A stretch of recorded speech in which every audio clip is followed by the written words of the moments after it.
बॉलीवुड पर आज गम के बादल छाए हुए हैं। भारतीय सिनेमा के सबसे चमकदार सितारे हमारे ही मैन धर्मेंद्र पाजी अब हमारे बीच नहीं रहे।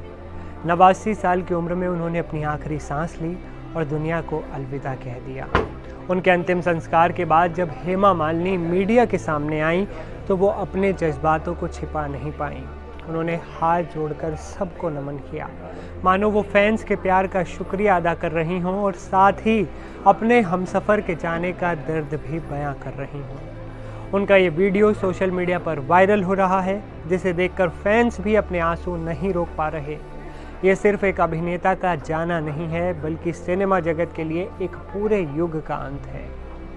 मुंबई के विले पार्ले शमशान घाट पर जब उनका अंतिम संस्कार हो रहा था तो वहां मौजूद हर शख्स की आंखें नम थी। क्या आम और क्या खास, हर कोई अपने चहेते सितारे को आखिरी विदाई देने के लिए उमड़ पड़ा।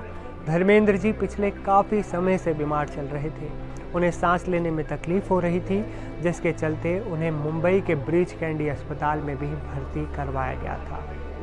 डॉक्टरों की तमाम कोशिशों और इलाज के बाद उनकी हालत में थोड़ा सुधार हुआ, जिसके बाद उन्हें घर ले जाया गया। सबको लगा ही मैन ने कम बैक कर दिया। परिवार चाहता था कि आखिरी पलों में वो परिवार के साथ रहे।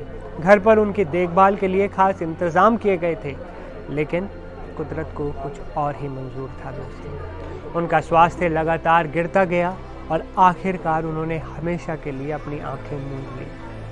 शमशान घाट का मंजर बेहद भावुक कर देने वाला था। बॉलीवुड के कई बड़े सितारे धर्मेंद्र जी के अंतिम दर्शन के लिए पहुंचे थे, लेकिन जिस तस्वीर ने सबका दिल तोड़ दिया वो थी उनकी पत्नी और दिग्गज एक्ट्रेस हेमा मालिनी की।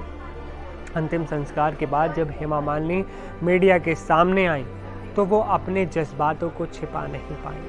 उन्होंने हाथ जोड़कर सबको नमन किया, मानो वो फैंस के प्यार का शुक्रिया अदा कर रही हों और साथ ही अपने हमसफ़र के जाने का दर्द भी बयां कर रही हूँ। धर्मेंद्र सिर्फ एक नाम नहीं, एक एहसास थे। उन्होंने अपने दमदार अभिनय और अपनी सादगी से दर्शकों के दिलों में वो जगह बनाई जो शायद ही कोई और ले पाएगा। चाहे एक्शन हो या फिर रोमांस, उन्होंने हर किरदार में जान डाल दी। उनके इसी योगदान के लिए साल 2012 में भारत सरकार ने उन्हें देश के तीसरे सर्वोच्च नागरिक सम्मान पद्म भूषण से नवाजा था। इसके अलावा उन्होंने कई फिल्म फेयर पुरस्कार भी अपने नाम किए। आलोचक हों या फिर दर्शक, हर किसी ने उनके काम का लोहा माना। आज धर्मेंद्र जी पंचतत्व में विलीन हो गए हैं, लेकिन अपनी फिल्मों और अपनी यादों के जरिए वो हमेशा हमारे और आपके दिलों में जिंदा रहेंगे। सबके दिलों पर राज करने वाले भारतीय सिनेमा के सबसे खूबसूरत अभिनेता, बॉलीवुड के मैन, उन्हें हम श्रद्धांजलि अर्पित करते हैं। अपने ही मैन को हम हमेशा अपने दिलों में याद रखेंगे।